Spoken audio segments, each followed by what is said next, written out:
All right. Good afternoon, everybody. Please give me a thumbs up if the audio is clear once again. All right. Okay. So, कल पहला lecture था Newton's laws of motion का और कल की class में मैंने देखा था कि फोर्स क्या होती है. जस्ट हमने फोर्स का एक इंट्रोडक्शन किया था. That force is something when one body tries to push or pull another body. ये अगर मार्कर यहाँ पे ऐसे पड़ा है, मैं इसको हिलाने की कोशिश करूं, okay, by applying some external force. अगर मैं इसमें मोशन क्रिएट करने की कोशिश करूं, देन दिस इज फोर्स. अब मोशन क्रिएट करने के दो तरीके हैं, या तो मैं इसको धक्का मारूं या फिर मैं इसको खींच लूं. This is push, this is pull. So both of these are forces. या तो अगर तुम किसी चीज को पुश करो या फिर पुल करो, और हम पुश और पुल क्यों कर रहे हैं? ताकि उसका स्टेट चेंज हो जाए. अभी ये रेस्ट पे है, मैं इसको मोशन में लेके आना चाहता हूं. This is called force. अब फोर्स, दुनिया में बहुत तरीके की फोर्सेस होती है. इनफैक्ट इन्फिनिट तरीके की फोर्सेस होती है. उनमें से कुछ फोर्सेस हम पढ़ेंगे 11th क्लास में, और उसके बाद कुछ फोर्सेस हम पढ़ेंगे 12th क्लास में. फिर उसके बाद कुछ फोर्सेस आएंगे जो हम पढ़ेंगे इंजीनियरिंग में जाके, आगे जाके. ठीक है. सो इस क्लास में 11th क्लास में there will be a few forces जिसकी हम स्टडी करेंगे. लेकिन उससे पहले if I simply ask you कि what are all the forces that you know in life, तुमने कौन से तरीके की फोर्स जानी है अभी तक? फॉर एग्जांपल हमने पिछला चैप्टर किया था मोशन इन 1D और मोशन इन 2D. तो उसमें क्या हो रहा था, मैं एक बिल्डिंग में से एक बॉल को ड्रॉप कर रहा था, वो अपने आप बॉल नीचे आ रही थी.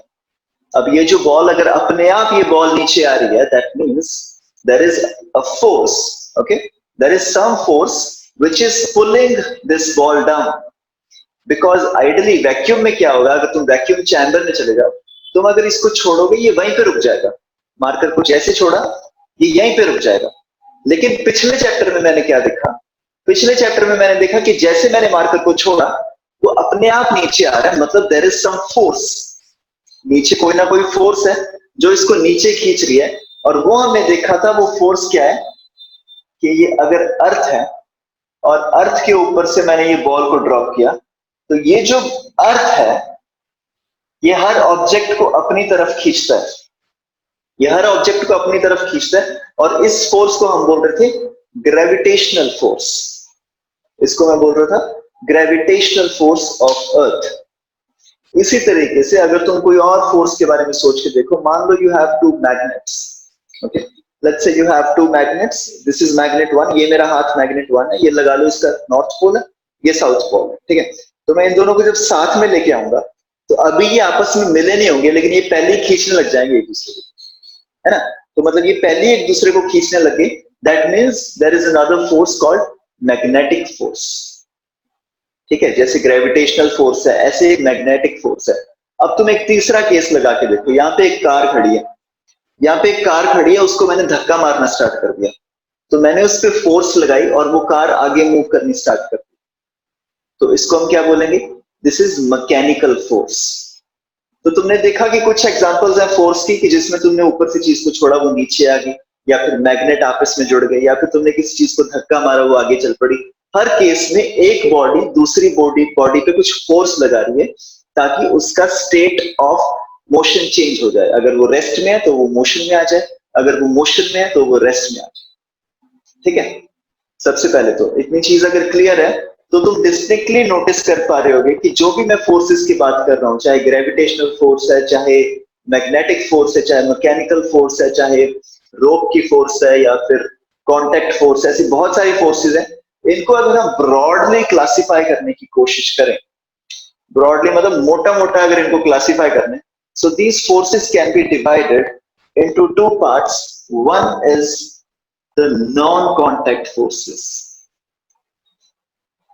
One is the non-contact forces, and the second is the contact forces. कुछ फोर्सेस होती हैं जो नॉन कॉन्टैक्ट फोर्सेस होती हैं. फॉर एग्जांपल, ये तुमने अर्थ के ऊपर से इसको छोड़ा, तो अर्थ ने वो बॉल पे, let's say this is a ball, तो अर्थ ने इस बॉल पे फोर्स लगानी स्टार्ट कर दी और अभी ये जो अर्थ है और वो बॉल है वो दोनों कांटेक्ट में नहीं है, अभी तो दोनों दूर दूर है, लेकिन पहले ही अर्थ ने इसके फोर्स लगाने स्टार्ट कर दी। मतलब अभी कांटेक्ट स्टार्ट नहीं हुआ, पहली फोर्स स्टार्ट होगी। इसका मतलब this is an example of non contact force. तो नॉन कांटेक्ट फोर्स में the first example that you have is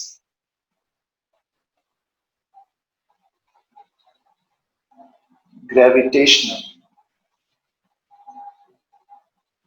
force of earth. So this is gravitational force of earth.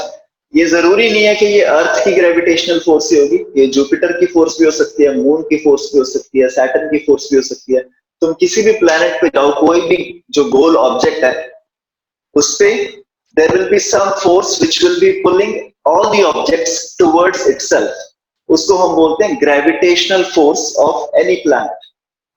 So this is the first non-contact force। Okay, ये सबसे पहले non contact force जिसमें अर्थ बाकी सारे objects को खींच रहा है अपनी तरफ नीचे। ओके, और इसी तरीके से अभी हमने कुछ और फोर्सेस की बात की, फॉर एग्जांपल मैग्नेटिक फोर्स की बात की। ठीक है, तो मैग्नेटिक फोर्स में क्या था, एक नॉर्थ पोल था, यहाँ पे एक साउथ पोल था, दोनों को तुम पास में लेके आ गए। अभी दोनों के बीच में कांटेक्ट हुआ नहीं है, अभी दोनों के बीच में कांटेक्ट हुआ नहीं है, दूर से ये दोनों मैग्नेट आपस में अट्रैक्ट करना स्टार्ट हो गए। अब ये दोनों मैग्नेट जब दूर से आपस में अट्रैक्ट करना स्टार्ट हो जाएंगे, इसका मतलब ये जो मैग्नेटिक फोर्स है this is also a non contact force.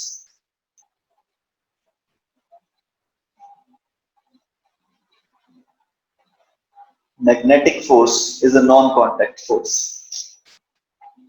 Similarly number 3, अगर मैं तुम्हें बोलूं कि कोई और एग्जांपल मेरे को दे सकते हो, या फिर तुमने कोई एक्सपेरिमेंट किया जिसमें बिना कांटेक्ट के कोई चीज दूसरी चीज को खींच रही हो।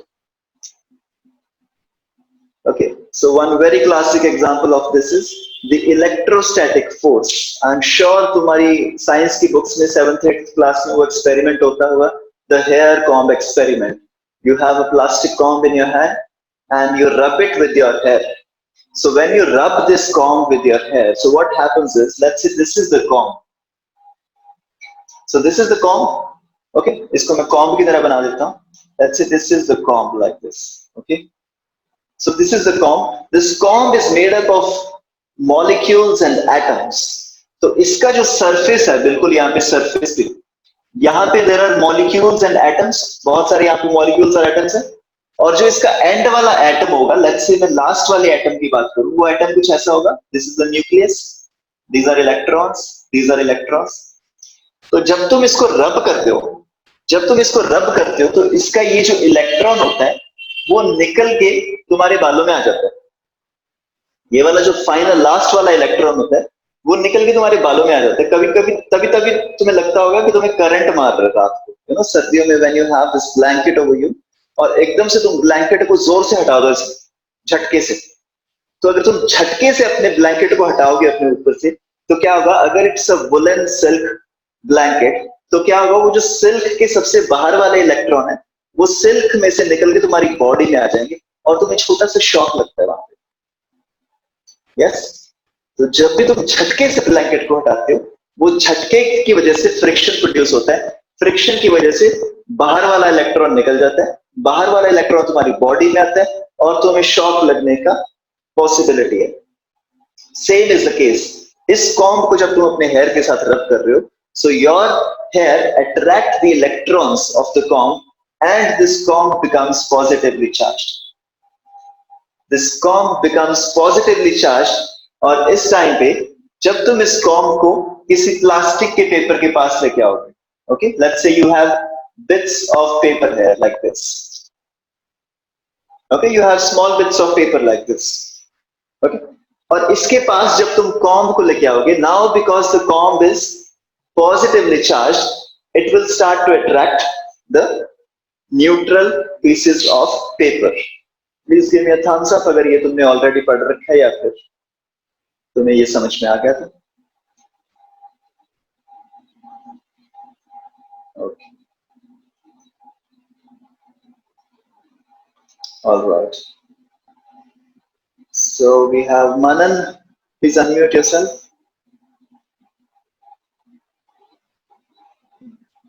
Sir, sorry, actually network issue, sir. Network issue.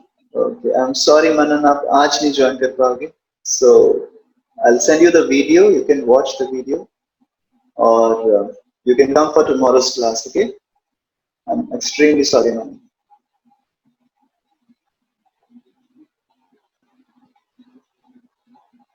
All right. So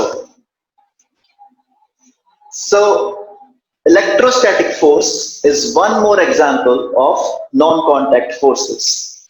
So this is electrostatic force.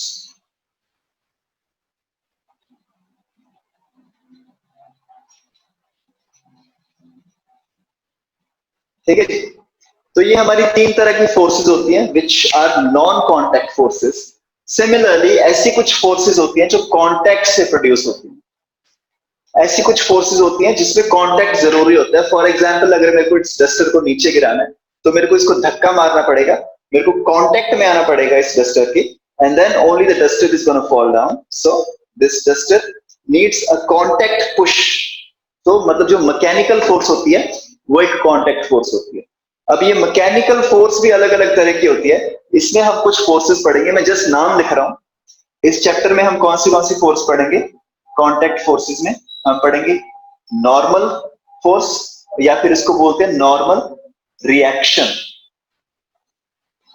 Normal reaction. अभी टेंशन मत लो, ये क्या है अभी हम आज पढ़ेंगे. आज सारा दिन हमको नॉर्मल रिएक्शन करना है. दूसरी चीज जो हम पढ़ेंगे दैट इज टेंशन. ठीक है. ये इतने सारे जो नाम देख के तुम्हारे दिमाग में टेंशन हो रही है, ये वो वाली टेंशन नहीं है. ये अलग तरीके की टेंशन है. जब तुम रस्सी के साथ किसी चीज को बांध देते हो तो वो रस्सी खिंच जाती है. ओके, फॉर एग्जाम्पल इतनी देर से हमारी बॉल पड़ी है यहाँ पे, आज कहाँ आती है. ये जो बॉल है देखो, ठीक है, अगर ये बॉल यहाँ पे ना होती, सिंपली ये रस्सी ऐसी होती. अभी रस्सी थोड़ी रिलैक्स है ना. अगर तुम देखो मैं रस्सी को ऐसे पकड़ लूं तो अभी ये रस्सी बहुत ही रिलैक्स्ड है, इसमें कोई टेंशन नहीं है. लेकिन अगर मैं इसके साथ एक बॉल बांध दूं ऐसे करके मैंने बॉल बांधी, नाउ यू सी दिस रस्सी has a tension inside of it. Because of the weight of the ball, there is a certain amount of tension in the rope. Okay, so now this force is called the tension force. इसको भी हम इसी class में पढ़ेंगे आगे जाके. And the next force which we have is the force of friction. The next force that we have is the force of friction. अब friction वाली फोर्स भी एक कांटेक्ट फोर्स है. फ्रिक्शन कैसी फोर्स है? मान लो तुम सड़क पे जा रहे हो, वहां पे बहुत सारे ऐसे बजरी पड़ी हुई है, ठीक है, फिर वहां पे तुम्हें साइकिल चलानी है तो तुम्हें बहुत जोर से पुश करना पड़ता है, राइट? ऐसा क्यों करना पड़ता है? क्योंकि वो एक फ्रिक्शन क्रिएट कर रहा है. मतलब फ्रिक्शन तुम्हें पता है ना, जब भी तुम किसी चीज में मोशन प्रोड्यूस करने की कोशिश करते हो तो ग्राउंड उस पर फ्रिक्शन क्रिएट करता है. So this force is like, let's say this is ground, यहाँ पे कोई मास है, इसको तुम इधर पुश करने की कोशिश कर रहे हो तो जो ग्राउंड है वो उसको ऑपोजिट डायरेक्शन में पुश करने की कोशिश करता है. And this force of friction is called frictional force. Yes, so ये भी कांटेक्ट फोर्स है क्योंकि ग्राउंड के साथ वो ऑब्जेक्ट कांटेक्ट में, इसलिए ये फोर्स प्रोड्यूस हो रही है. So this is also contact force. And then next force is very similar to the tension force. जैसे इस रस्सी में टेंशन प्रोड्यूस हुई थी, ऐसे ही तुम सोच के देखो एक स्प्रिंग है, एक स्प्रिंग के साथ तुमने कोई चीज बांध दी है. Let's say this is a spring, ये अभी रिलैक्स्ड पोजीशन में है. यहां पे तुमने एक 2 किलो का वेट बांध दिया तो एकदम से क्या होगा? This spring will become like this, no? खुल जाएगा ना वो थोड़ा सा, वो स्प्रिंग खुल जाएगा और इसमें थोड़ी टेंशन क्रिएट होगी. अब जैसे तुम ये ब्लॉक को हटाओगे वहां से, एकदम से फिर वो स्प्रिंग वापस आ जाएगा अपनी नेचुरल पोजीशन में. तो ये जो इलोंगेटेड पोजीशन में जब वो स्प्रिंग है तो उस टाइम पे there is some tension in the spring और उसे हम बोलते हैं spring force. Okay, this is called the spring की फोर्स, या फिर तुम जस्ट इसको स्प्रिंग लिख लो. इसको हम पूरा पूरा डिटेल में पढ़ेंगे. ठीक है जी. तो okay, who is this?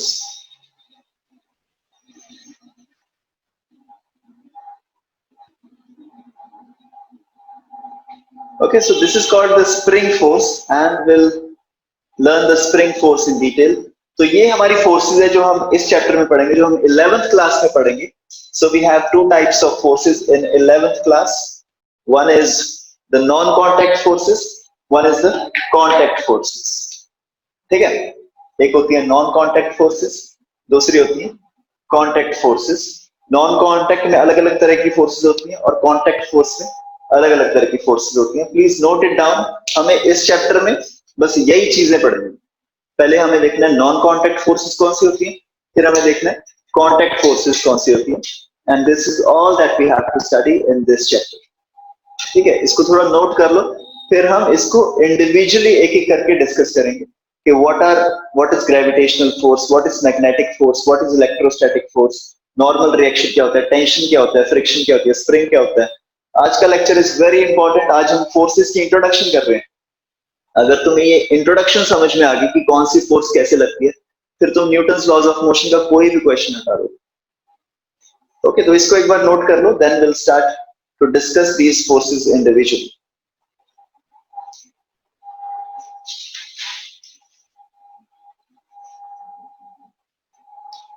Okay, तुम्हारे जो नोट्स हैं, नोट्स में जहाँ पे टाइप्स ऑफ फोर्सेस लिखा हुआ है मैंने, तो वहां पे टाइप्स ऑफ फोर्सेस जहाँ पे लिखा है उसके साथ में राइट हैंड साइड पे just draw this table.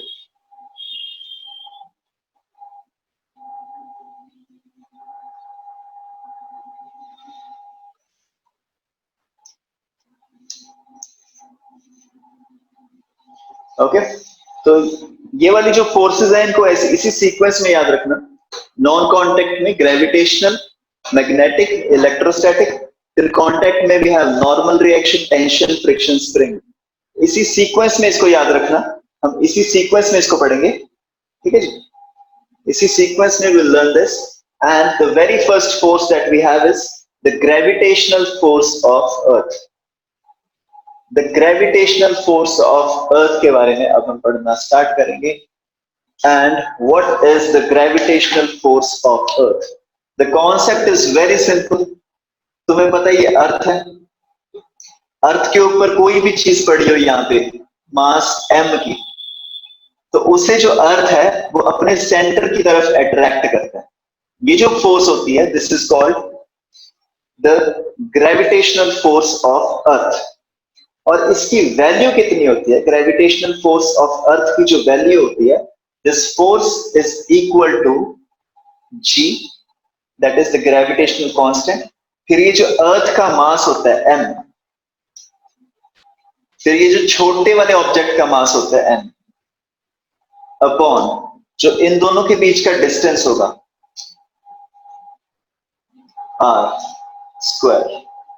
So this force is called gravitational force of earth and the value is equal to gmm by r square. इसकी अभी टेंशन ना लो, gmm by r square इसको हम पढ़ेंगे थोड़ा सा detail में आगे जाके. Chapter number 6 and 7 is gravitation, वहां पे जाके हम पढ़ेंगे gmm by r square. लेकिन इस चैप्टर में जो तुम्हें याद रखने की जरूरत है वो क्या है कि अगर कोई m मास है किसी ऑब्जेक्ट का, अगर किसी ऑब्जेक्ट का मास m है, तो अर्थ उसको किस फोर्स के साथ नीचे खींचेगा? So Earth will pull it downwards with the force of m into g, where m is the mass of the object and g is the acceleration due to gravity, जिसकी value होती है 10 metre पर second square. तो जिस force के साथ अर्थ इस मास को नीचे खींचेगा, that force is equal to mg. Okay, now अगर मेरे पास एक अर्थ है, यहाँ पे एक 5 किलो का ऑब्जेक्ट है, तो जो अर्थ इस पे फोर्स लगाएगा, this force is equal to 5 into g, that is equal to 5 into 10, that is equal to 50 Newton. Okay, this is the value of acceleration due to gravity 10 metre पर second square. और उसकी वजह से जो earth force लगाएगा किसी भी object पे, that force is equal to the gravitational force of earth. और यहीं पे मेरे को एक और चीज याद आ रही है, ये बताना बहुत जरूरी हो जाएगा कि ये जो 5 है, 5 kilo is the mass of the object. 5 kilo is the mass of the object, लेकिन the force which is applied by earth to pull this down is 50 newton. That is 5 kilo into the value of G. Similarly तुम्हारे साथ होता है, तुम्हारा मास और तुम्हारा wait दो अलग अलग चीजें हैं। तुम्हारा मास कुछ होगा 6-7 किलो का, ठीक है, 5-6-7 किलो, इससे ज्यादा नहीं होगा। लेकिन अर्थ तुम्हें जिस फोर्स के साथ नीचे पुल कर रहा है, that is if your mass is 6 kg, then earth is pulling you down with a force of 6 into 10 which is equal to 16 Newton. और ये जो 16 न्यूटन है, इसको हम बोलते हैं तुम्हारा वेट। इसको हम बोलते हैं तुम्हारा वेट। तो अगर मैं तुमसे पूछूं तुम्हारा भार कितना है, तो तुम्हारा जो भार है वो एक्चुअली में कितना है? जब तुम मेरे को बोलते हो 60 किलो, तो एक्चुअली वो 60 किलो नहीं है, वो 60 न्यूटन है। और वो क्या है? तुम्हारा वेट है, दैट इज योर वेट। लेकिन एक्चुअली में what is your mass? Your mass is 6 kgs।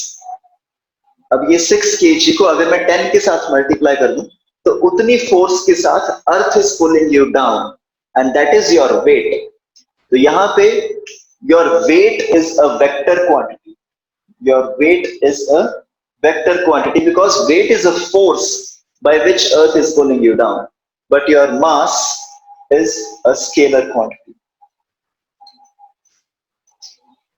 Okay, I hope तुम्हें मास और वेट के बीच में डिफरेंस क्लियर हो गया होगा कि वेट हमेशा ज्यादा होता है। Weight is that value of force जिसके साथ अर्थ नीचे खींच रहा है किसी चीज को। मास इज दैट वैल्यू जो किसी ऑब्जेक्ट का एक्चुअली में मास होता है।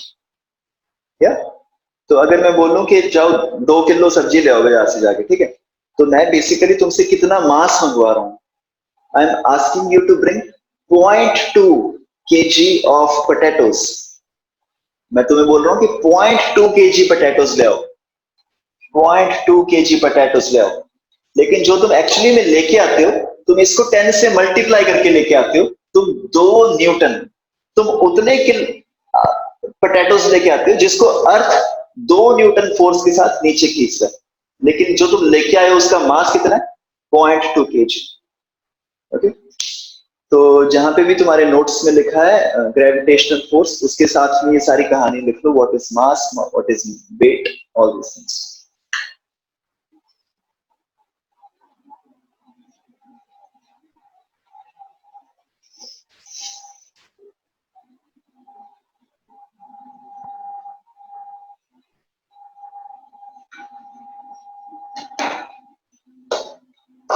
Okay, please give me a thumbs up जब हो गया।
Okay, so this was about gravitational force.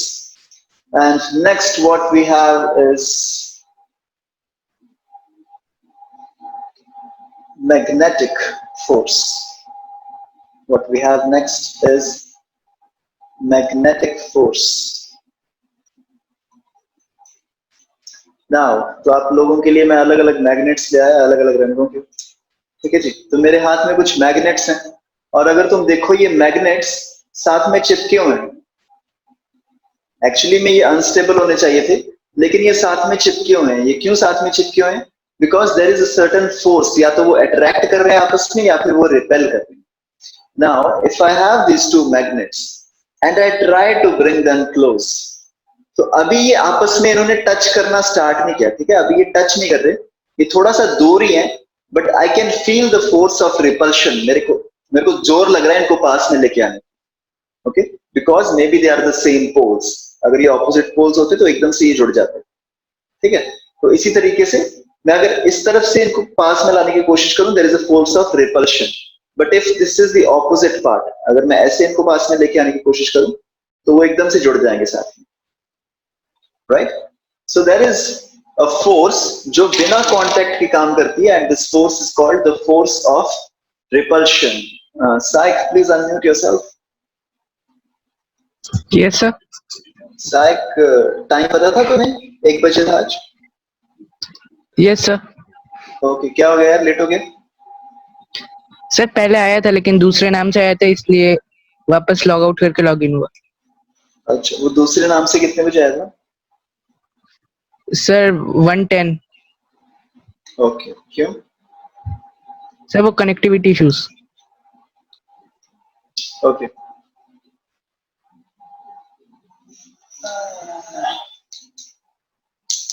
okay, so this was the second type of non-contact force. Saik, sun temple गए हो कभी भुवनेश्वर? No sir. ओके, तो हम जो बात कर रहे हैं, हम फोर्सेस की बात कर रहे हैं।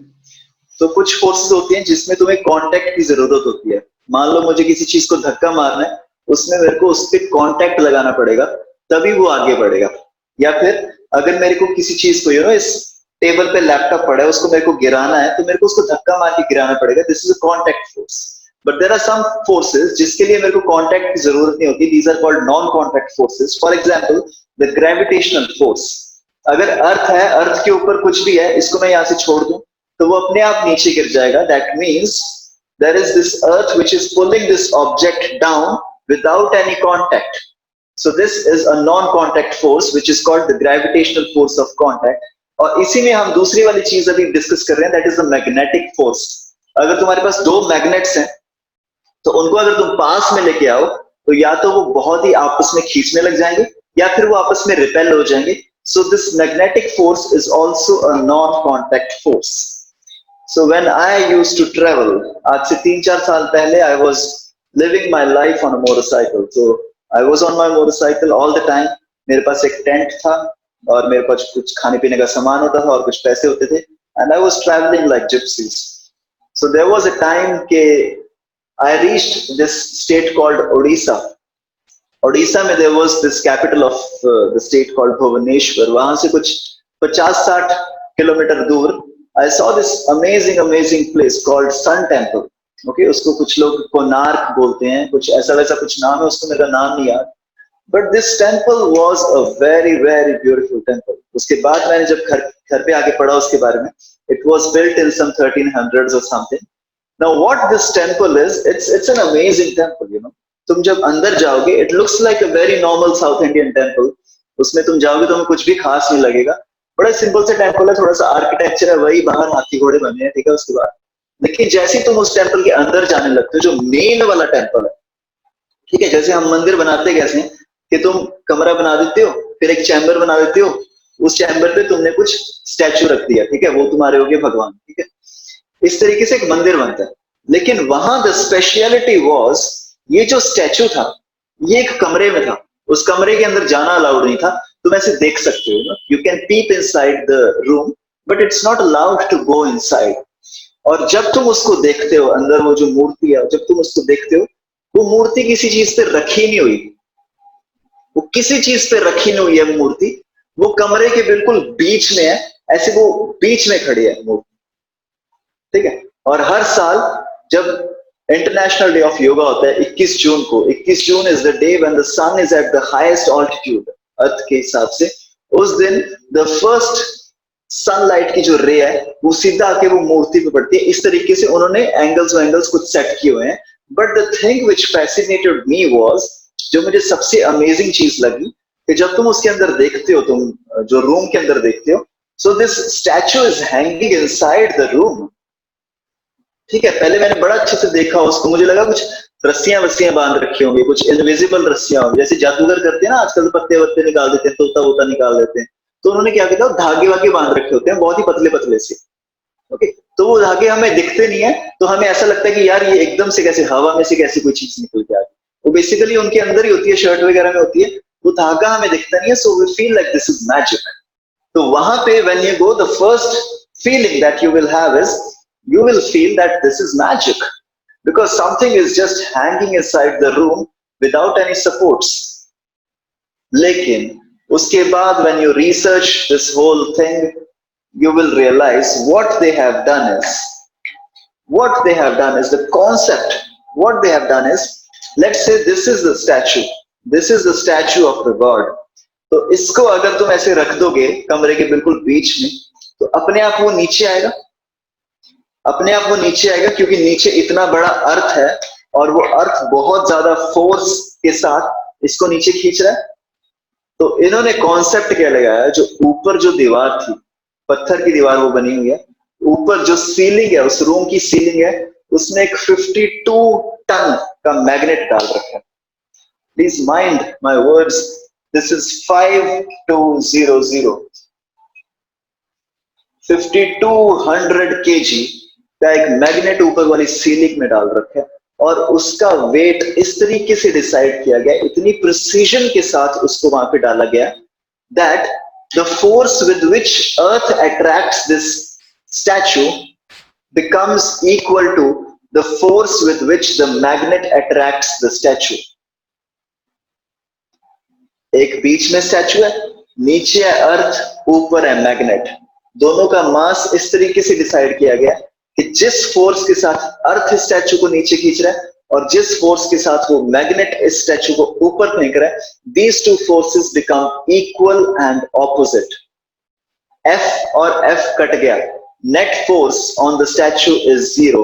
Now when the net force on the statue is 0, acceleration of the statue is 0. Acceleration of the statue is 0 मतलब वो वहीं पे खड़ा रहता है statue as it is hanging in the air. This is another example of a non-contact force. तुम ये क्यों कर पाए? तुमने इतनी ऊपर मैग्नेट लगा दिया और उसको तुमने क्यों स्टेबलाइज कर दिया मूर्ति को? बिकॉज बिना कांटेक्ट के वो मैग्नेट उस आयरन की मूर्ति पे फोर्स लगाने लग गया. सिमिलरली बिना कांटेक्ट के अर्थ उस स्टैचू पे फोर्स लगा रहा था. सो ये बिना कांटेक्ट के दो फोर्सेस लग रही थी. इन दोनों फोर्सेस ने आपस में एक दूसरे को काट दिया और वो स्टैचू वहीं खड़ा रह गया. This is the second example of non-contact force. And the third example of non-contact force is the electrostatic force of attraction. This is called the electrostatic force of attraction. Now, what electrostatic force of attraction is?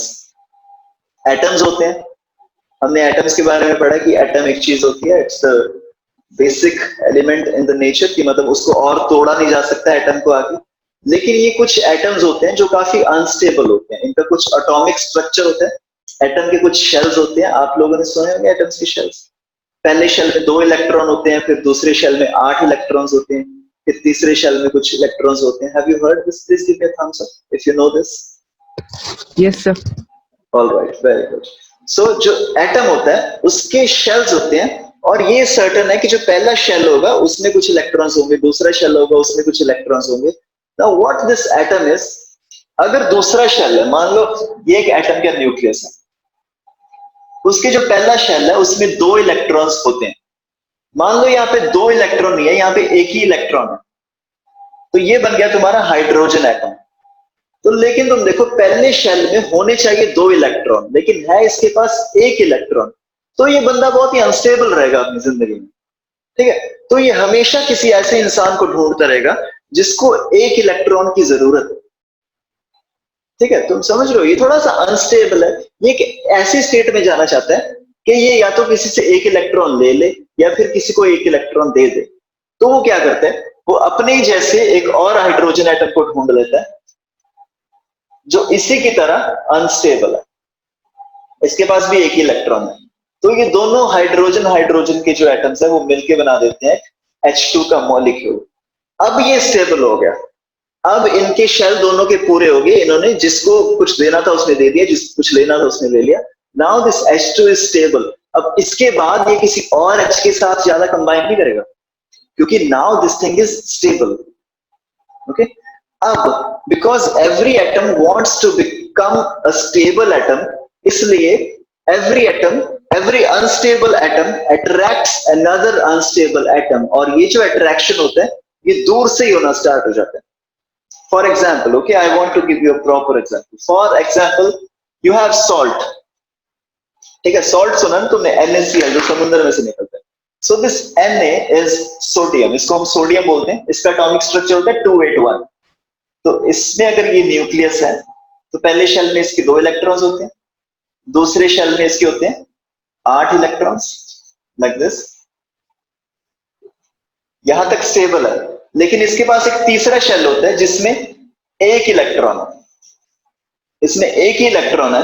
और ये जो Na है, Na पूरी कोशिश करता रहेगा अपनी जिंदगी भर कि ये वाला इलेक्ट्रॉन वो किसी ऐसे इंसान को दे दे जिसको इस इलेक्ट्रॉन की जरूरत है, क्योंकि जब वो इसको दे देगा तब वो थोड़ा सा स्टेबल हो जाएगा, तो ये एक आयन बन जाएगा. अभी ये एक Na का एटम है, फिर ये Na पॉजिटिव का एक आयन बन जाएगा, this is called an ion. लेकिन ये स्टेबल हो जाएगा क्योंकि इसने ये वाली चीज किसी को दे दी. तो सिमिलरली वो एक ऐसे इंसान को ढूंढता रहता है जिसको एक इलेक्ट्रॉन चाहिए. और एक इंसान होता है क्लोरीन. क्लोरीन कैसा बनता है? इसका जो आउटर मोस्ट शेल है, ठीक है, मैं पूरी तुम्हें स्ट्रक्चर नहीं बताऊंगा, लेकिन इसका जो आउटर मोस्ट शेल है उसमें सारे इलेक्ट्रॉन कंप्लीट है, उसको सिर्फ एक ही इलेक्ट्रॉन की जगह खाली बची है. तो अगर इसको एक ही इलेक्ट्रॉन कहीं ना कहीं से मिल जाए, ये जो क्लोरीन है ये स्टेबल हो जाएगा. तो Na एक ऐसा इंसान है जिसको एक इलेक्ट्रॉन देना है, क्लोरीन एक ऐसा इंसान है जिसको एक इलेक्ट्रॉन लेना है. तो दोनों आपस में बहुत अच्छे दोस्त हो सकते हैं ना. तो ये लोग क्या करते हैं, अभी कांटेक्ट हुआ नहीं है, ठीक है, ये है Na, ये है Cl, अभी कांटेक्ट हुआ नहीं है, लेकिन अगर इनका कांटेक्ट हो जाए तो ये दोनों स्टेबल हो जाएंगे. इसलिए ये दूर से ही अट्रैक्ट करना स्टार्ट कर देते हैं. दूर से इनके बीच में there is a force of attraction and they meet together, एंड ये वाला जो इलेक्ट्रॉन है ये इसको दे देता है और दोनों को मिलके हमारे पास जो बन जाता है that is NaCl. And this NaCl is called the common salt, जो समंदर में से निकलता है, जो महात्मा गांधी ने निकाला था. So this is NaCl, but what I want to tell you is this is another example of non-contact force, and this is called electrostatic force of attraction. इसको electrostatic force of attraction मैं क्यों बोलता हूँ? Because this is electro. This happens because of the electrons. अब जो force of attraction electrons की वजह से हो, जो force of attraction electrons की वजह से हो, so we call this force of attraction as electrostatic force of attraction. तो मेरी जो नॉन कॉन्टैक्ट फोर्सेस हैं उसमें मैंने 3 फोर्सेस पढ़ी अभी तक. First was the gravitational force, कि अर्थ हर चीज को नीचे खींच रहा है. नॉन कॉन्टैक्ट, देखो ये अर्थ है, ये मार्कर है, दोनों के बीच में कोई कॉन्टैक्ट नहीं है, मैं छोड़ दूंगा वो अपने आप को नीचे आ जाता है, अर्थ उसको अपने आप नीचे खींच लेती है, right. Non contact force. Magnetic force, 2 magnets हैं, दूर दूर रख दो, फोर्स उनकी बनी रहेगी आपस में, नॉन कॉन्टैक्ट फोर्स. तीसरी force electrostatic force of attraction, ठीक है, एक एटम इधर है, एक एटम वहां पे है, दोनों के बीच में अभी कांटेक्ट हुआ नहीं, लेकिन still they are attracting each other, non contact force of attraction. Okay, तो जहां पे तुमने वो टेबल बनाया था, अपना ट्री बनाया था फोर्सेस वाला, नॉन कांटेक्ट, कांटेक्ट, वहां पे नीचे ये तीनों चीजों को लिख लो तुम, 3 अलग अलग तरह की जो फोर्सेस हैं, इलेक्ट्रोस्टैटिक, मैग्नेटिक और ग्रेविटेशनल फोर्स. जो भी तुम्हें अपने शब्दों में लिखना है, 2-2, 3-3 लाइंस में लिख लो इसको, ताकि जब भी तुम रिवाइज करो तुम्हें ये याद आ जाए एज इट इज. और जो लेफ्ट वाले तुम्हारे नोट्स के पार्ट हैं, जहां पे मैंने लिख रखा है ये सारा, ग्रेविटेशनल फोर्स क्या होती है, मैग्नेटिक फोर्स क्या होती है, उसको साथ साथ में पढ़ते रहो. अगर तुम्हें लग रहा है कि जो तुम्हें लिखना है वो इधर ऑलरेडी लिखा हुआ है, then you can simply underline, ठीक है. सो मेरे वाला जो लिखा हुआ है उसको यूज करके और अपना वाला लिख के you create notes for this.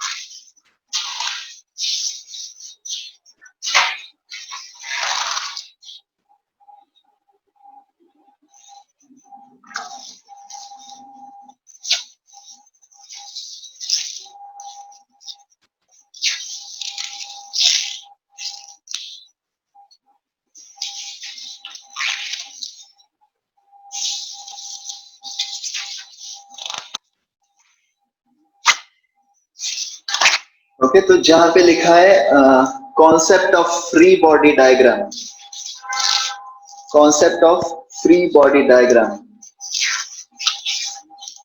Page number 3 पे जहां पे लिखा है concept of free body diagram, उसके बाद जो लिखा है various field forces, various field forces के अंदर we have the first force as weight. जो वेट के बारे में लिखा है the net gravitational pull of earth, this is the weight. इसी तरीके से you write the other two, magnetic force and electrostatic force. ये जहां पे फील्ड फोर्सेस के बारे में हमने लिखा है नॉन कॉन्टैक्ट फोर्सेस, वहीं पे इसको ऐड कर लो अपनी बाकी दोनों force. Okay, so once you are done with this, अभी हम अगले टॉपिक पे बढ़ रहे हैं, that is the contact forces. अगर तुम्हें अपना ट्री याद हो, कॉन्टैक्ट फोर्सेस में तुमने 3-4 चीजें लिखी थी। First is a normal reaction, then is the spring, friction और टेंशन। ठीक है, तो जो कॉन्टैक्ट फोर्सेस के अंदर पहली फोर्स हम पढ़ने जा रहे हैं, this is normal reaction. Contact forces के अंदर the first force is normal reaction. Okay, let's try to understand this. What is normal reaction? तो अभी अभी मैंने तुमसे बात की कि अगर एक Na है और एक Cl है, तो दोनों आपस में अट्रैक्ट करेंगे, क्योंकि एक दूसरे के साथ अगर ये मिल जाए, एक दूसरे के साथ अगर ये मिल जाए तो दोनों स्टेबल हो जाए। ठीक है, तो इन दोनों के बीच में एक फोर्स होगी and this is called the electrostatic force of attraction. लेकिन ये तो बहुत ही एक पर्टिकुलर केस हो गया जिसमें Na और Ca को तुम आपस में मिला रहे हो। मान लो तुमने दो ऐसे एटम्स को मिला दिया जो आपस में मिलना ही नहीं चाहते। ठीक है, let's say I have a phone in my hand, so this is a phone what I have in my hand, let's say this is another phone which I have। तो ये दोनों फोन के जो एटम्स है, अब ये आपस में स्टेबल है, ये वाला जो है ये आपस में ये स्टेबल है, ये भी स्टेबल है।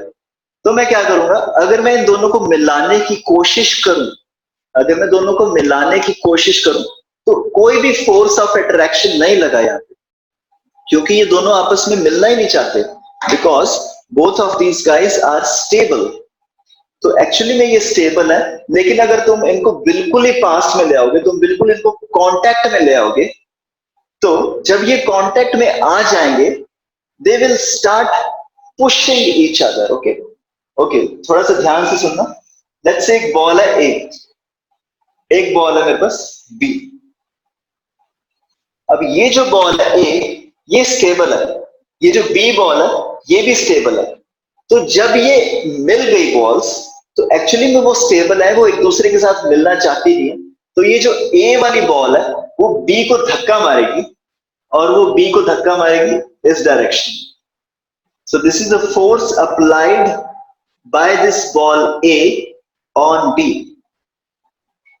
तो ए वाली बॉल बी को धक्का मारेगी उस डायरेक्शन में, और जो बी वाली बॉल है वो ए को धक्का मारेगी इस direction. Force applied by B on A. और ये जो दोनों फोर्सेस होंगे ये आपस में इक्वल होंगे। ठीक है, तो जब भी तुम किसी दो चीजों को आपस में मिलाओगे, जब कांटेक्ट होगा दोनों का, तो इधर वाली बॉडी इसको धक्का मारेगी, उधर वाली बॉडी इसको धक्का मारेगी।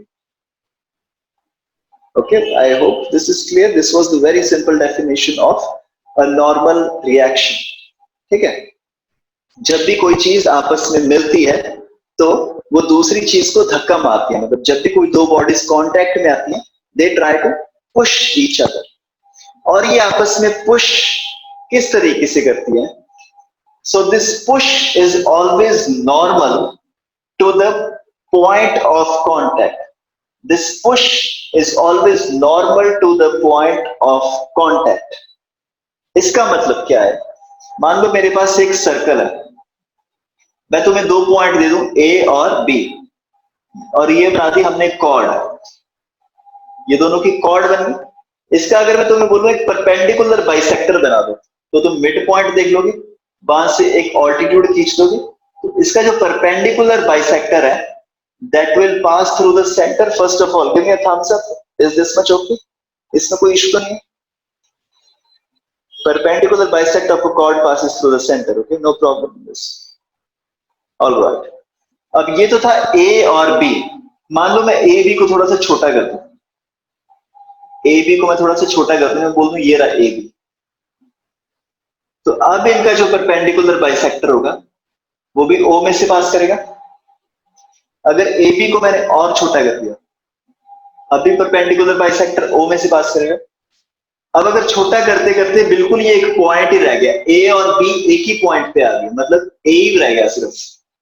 तो अब अगर यहाँ पे तुम्हें एक परपेंडिकुलर बाइसेक्टर बनाना है तो तुम क्या करोगे, यहाँ पे एक टेंजेंट खींच दोगे, यहाँ पे एक टेंजेंट खींच दोगे और इस टेंजेंट पे एक ऑल्टीट्यूड बना दोगे और वो जो ऑल्टीट्यूड होगा वो पास करेगा तुम्हारा सेंटर से। सबसे पहले तो इज दिस क्लियर? यहाँ तक कोई प्रॉब्लम तो नहीं किसी को इस वाले केस में? अगर तुम्हें किसी पॉइंट पे परपेंडिकुलर बाइसेक्टर बनाना है या फिर नॉर्मल बनाना है, जिसको हम बोलते हैं नॉर्मल, अगर किसी पॉइंट पे तुम्हें नॉर्मल बनाना है, नॉर्मल मतलब क्या होता है? परपेंडिकुलर। परपेंडिकुलर का दूसरा नाम नॉर्मल भी होता है। इस पॉइंट पे अगर तुम्हें नॉर्मल बनाना है तो तुम यहाँ पे टेंजेंट खींचो, टेंजेंट खींच के यहाँ पे इसका ऑल्टीट्यूड बना दो और वो सेंटर में से पास करेगा। This angle is 90 degree. Is it okay everybody? Give me a thumbs up. Kashish, Bhavna and Twinkle. Okay, Twinkle, is it okay?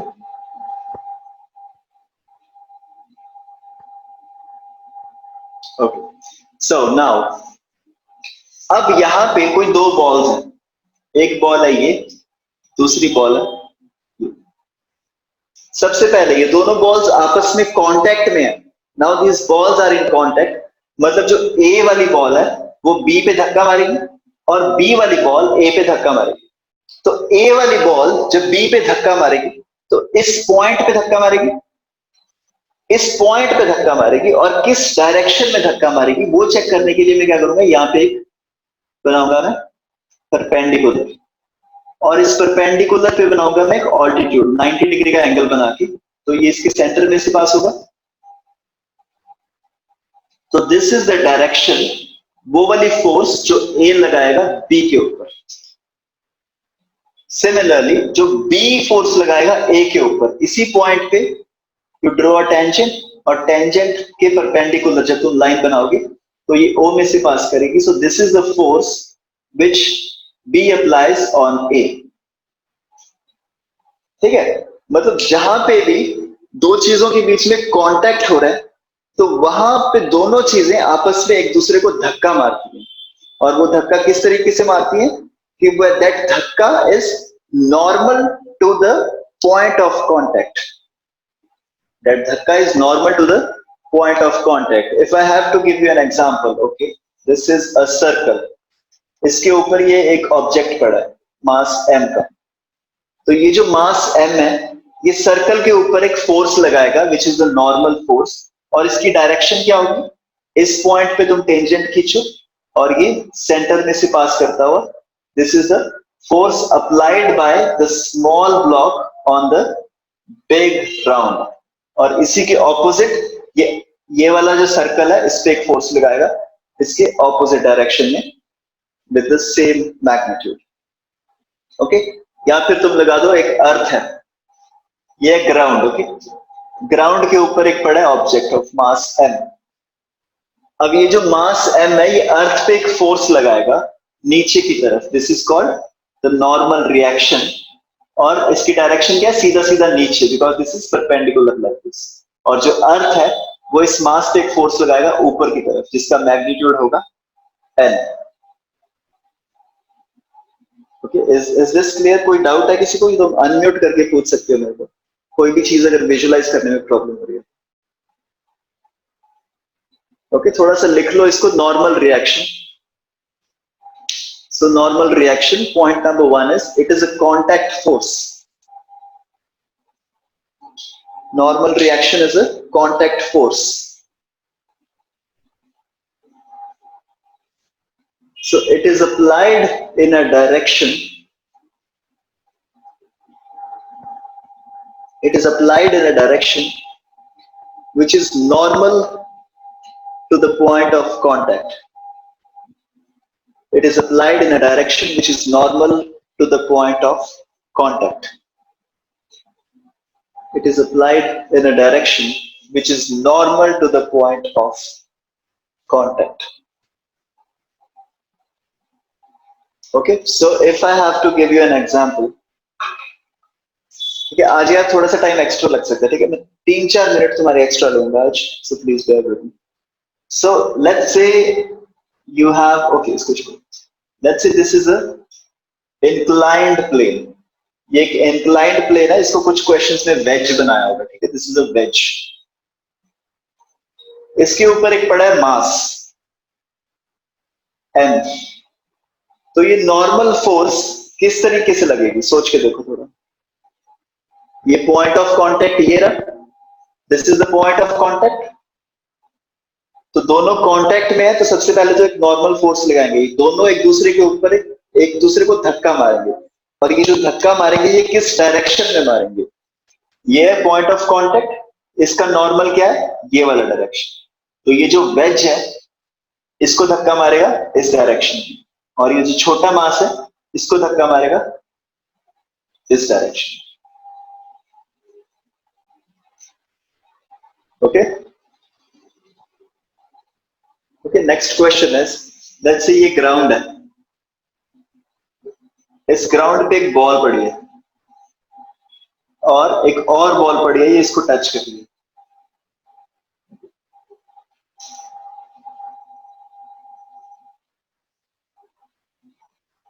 Okay, तो अगर मैं पूछूं कि ए वाली जो बॉल है, ए वाली जो बॉल है, ए वाली बॉल पे कितनी फोर्सेस लग रही है इस टाइम पे.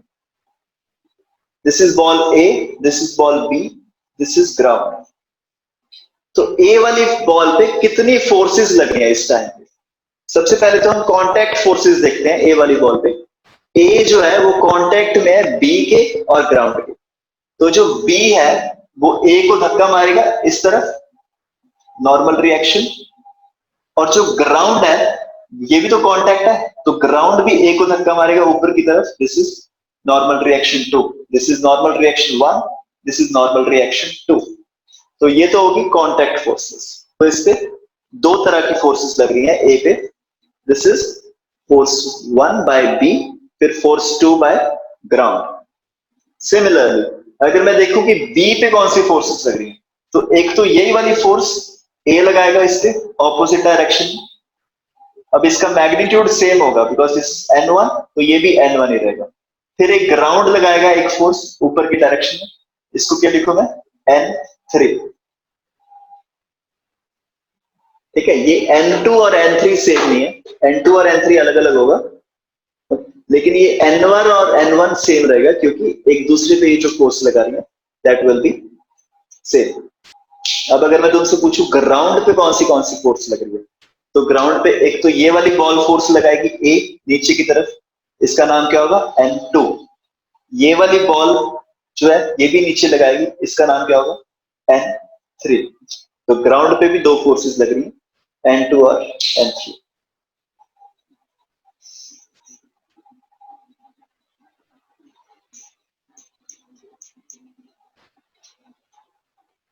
Okay, just to give you a feel of it, मैं तुम्हें एक और क्वेश्चन दे रहा हूं.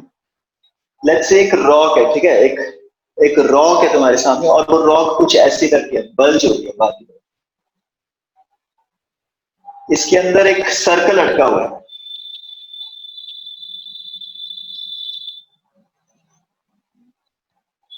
इसके अंदर एक ऐसा सर्कल अटका हुआ है.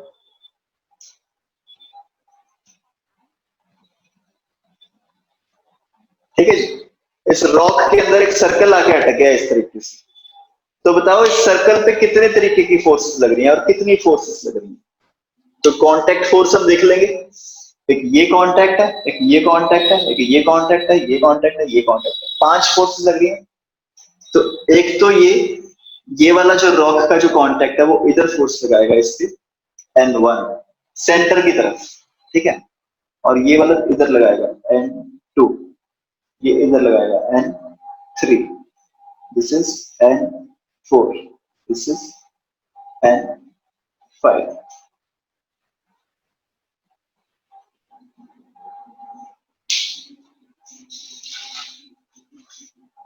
ओके, आई होप कोई भी डाउट नहीं होना चाहिए अभी. नॉर्मल रिएक्शन, जब भी दो पॉइंट्स आपस में मिल जाते हैं, कांटेक्ट हो जाते हैं, तो वहां पे एक फोर्स लगती है जिसको हम बोलते हैं नॉर्मल रिएक्शन. और ये जो नॉर्मल रिएक्शन होता है इसकी डायरेक्शन कैसी होती है, जो भी पॉइंट ऑफ कांटेक्ट होता है उसके परपेंडिकुलर। तो अभी मैं तुम्हें दो छोटे छोटे से क्वेश्चन दे रहा हूँ, प्लीज इनको होमवर्क पे तुम कर लेना। दो बहुत ही सिंपल सिंपल से क्वेश्चन है। So first question is, let's say this is ground और यहां पे एक बॉल पड़ी है A, this is A, there is another ball यहाँ पे which is B, there is another ball यहाँ पे which is C. The question is, find all contact forces. Find all contact forces acting on C. Find all contact forces acting on C. ठीक है, तो तुम देख लो C कितने points के contact में, तो इसके कांटेक्ट में ऐसे, इसके कांटेक्ट में, इसके कांटेक्ट में। तो सबसे पहले तो A C को धक्का मारेगा इस डायरेक्शन में, this is force applied bye A on C। फिर B C को धक्का मारेगा इस डायरेक्शन में, force applied bye B on C। फिर ये ग्राउंड भी है ना, ग्राउंड धक्का मारेगा C को, this is force applied bye ground on C। तो C पे तीन तरह की फोर्सेस लगेंगी, एक A लगाएगा, एक B लगाएगा, एक C लगाएगा। ठीक है, एक और क्वेश्चन में दे रहा हूं, इसको होमवर्क में करना, ठीक है, ये चलो मैंने ही कर दिया, ये होमवर्क था। एक और क्वेश्चन में दे रहा हूं, बहुत ही सिंपल सा क्वेश्चन है। ये एक chamber, this is like a glass chamber,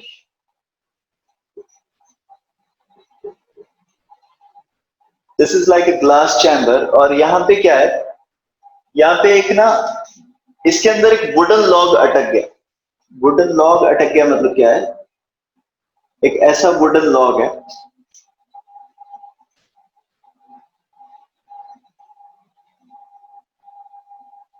जो इसके अंदर ऐसे अटक गया है। तो you have to find all the forces acting on this wooden log. इस वुडन लॉग पे तुम्हें ढूंढना है कि कितनी फोर्सेस एक्ट कर रही है। तो अब तुम देखो कितने पॉइंट्स कांटेक्ट में है, एक ये पॉइंट है, यहां पे फोर्स लगेगी, एक यहां फोर्स लगेगी, एक यहां फोर्स लगेगी। ठीक है, तो यहां पे जो फोर्स लगेगी, ये जो पॉइंट ऑफ कांटेक्ट है, इसके नॉर्मल लगेगी एक फोर्स ऐसे, this is the point of contact, ये ऐसे, तो एक फोर्स लगेगी नॉर्मल, एक ग्लास इसको धक्का मारेगा इधर, एक ये ग्लास इसको धक्का मारेगा ऊपर, एक ये ग्लास इसको धक्का मारेगा इस तरह। तो इस वुडन जो लॉग है, इस पे तीन फोर्सेस लगेगी अंदर की तरफ। अगर ये मान लो ऊपर से पूरा ढका होता है, ये ऐसे एनक्लोज्ड ग्लास चैम्बर होता, तो एक और फोर्स लगती है इस पे नीचे की तरफ ऐसे।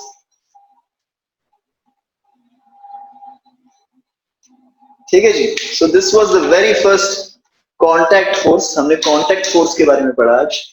तो पहली जो कांटेक्ट फोर्स हमने किया, दैट वाज नॉर्मल रिएक्शन। ये जो सारी एग्जांपल्स हमने अभी अभी किए, अगर तुमने नहीं नोट किए तो इनको नोट कर लो, and please revise the contact forces वाला पार्ट कल की क्लास में आने से पहले। कल हम कांटेक्ट फोर्स का दूसरा वाला पार्ट करेंगे, दैट इज टेंशन।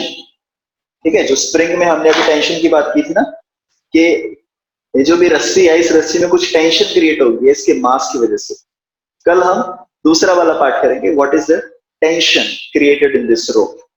ठीक है जी, so please revise the chapter before coming to tomorrow's class. Thank you very much for joining with me today.